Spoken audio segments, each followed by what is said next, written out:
individual datasets were sold on in dark channels. The CIO and other managers sold blocks of shares worth almost $2 million. The very last thing they care about is the privacy of our information.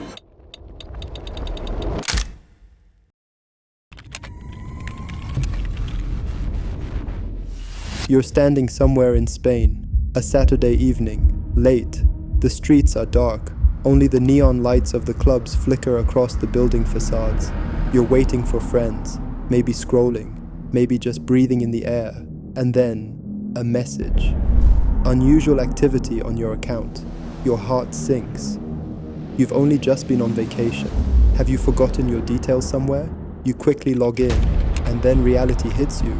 Someone has applied for a loan in your name, or several. There's a new address, a new phone number.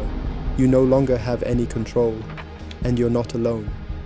In 2017, almost 150 million people fell victim to one of the biggest data scandals in history, the Equifax hack.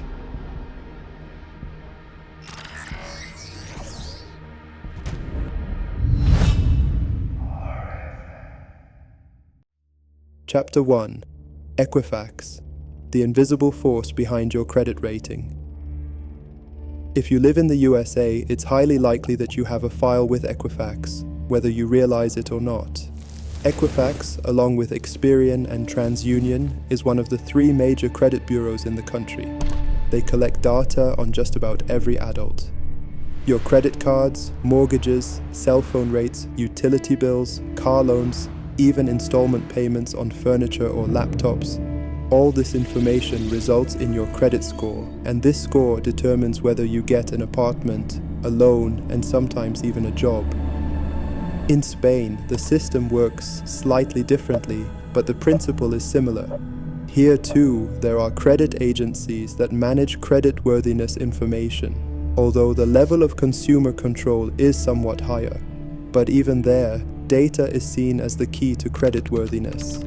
What many people don't know, Equifax works with partners to collect data that goes far beyond traditional financial information. There are indications that social media data and online behavior are also included. Your digital self becomes an asset, not for you, but for others. In 2017, the Equifax database included data on more than 800 million individuals and 88 million companies worldwide. Chapter 2. The underestimated gap and a fatal domino effect. On March 7, 2017, Apache released a security update for a known vulnerability in the Apache Struts software. It was a so-called remote code execution vulnerability, meaning that attackers could execute arbitrary code on servers via the internet, a highly critical situation. US authorities, including the Department of Homeland Security, issued an explicit warning. Within hours of publication, security researchers began documenting the first attacks online. Equifax was also informed, but the patch was never installed. How could this happen? Internal emails show that the responsibilities at Equifax were unclear. The email with the warning was forwarded, but no one checked whether the update had actually been implemented. There was no automated monitoring, no double-checking, no escalation levels. The digital front door remained open for weeks. And it was precisely this gap that the attackers exploited. In May 2017, 2 months after the warning, they began to infiltrate the Equifax system. They moved with surgical precision. First inconspicuous queries, then targeted data extractions, spread across different IP addresses and time windows to avoid being noticed. Equifax's monitoring system should have raised the alarm.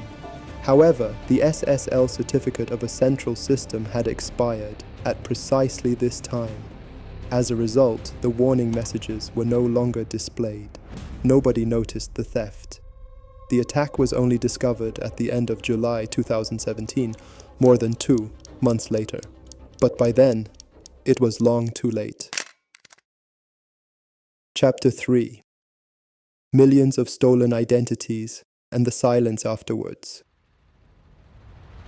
What was stolen was nothing less than the digital twin of millions of people. Names, dates of birth, addresses, social security numbers. This was the jackpot for cyber criminals. It had never been so easy to forge identities. In the weeks and months following the leak, cases of credit fraud, tax fraud, and identity theft exploded. In Colorado, a 60-year-old retiree came forward.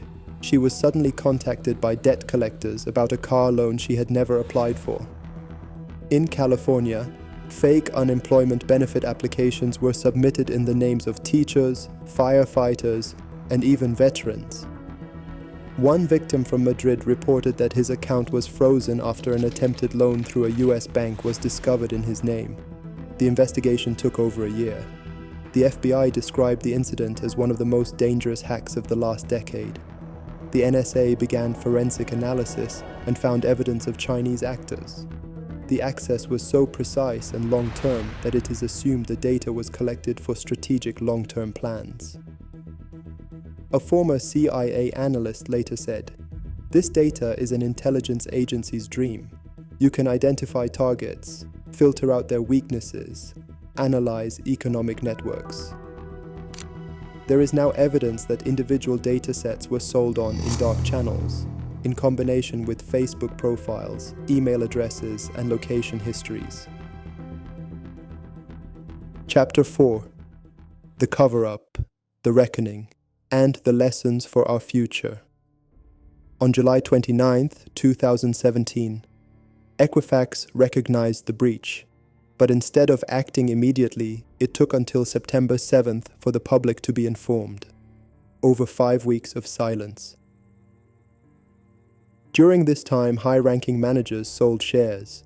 The CFO, the CIO, and other managers sold blocks of shares worth almost $2 million. Equifax's former CIO, John Ying, has been criminally charged with selling almost $1 million worth of shares right before the company's announcement. The public reacted with horror. The website where users could check if they were affected functioned poorly. Some got a different result every time they visited. The hotline was overloaded. Anger spread in forums and social media. Government agencies responded. The Department of Justice, the Federal Trade Commission, Congress. Those responsible tried to explain themselves in hearings, and often failed miserably. In 2020, the US Department of Justice officially brought charges against 4 members of the Chinese People's Liberation Army. The accusation was industrial espionage on a grand scale. But what remained was a feeling of powerlessness, because despite everything, Equifax continues to exist. The company continues to earn billions. The $700 million fine for a company with billions in turnover, just a scratch. The biggest threat is not behind the screen, but in front of it. The Equifax hack was not just a security problem. It was a reflection of our digital reality. The real danger lies not just in software bugs, but in the way we shift responsibility. In the US, as in Spain, we often rely on others, companies, authorities, platforms, to protect our data, but they don't. The very last thing they care about is the privacy of our information. We have to learn to act ourselves, to protect our passwords, to minimize our data, to raise our voices when systems fail. Because data is not abstract. It is us, our history, our reputation, our lives. What would you do if your identity was stolen? If suddenly someone was living a life in your name? Hopefully we'll see you again soon at Oriven. Original and driven.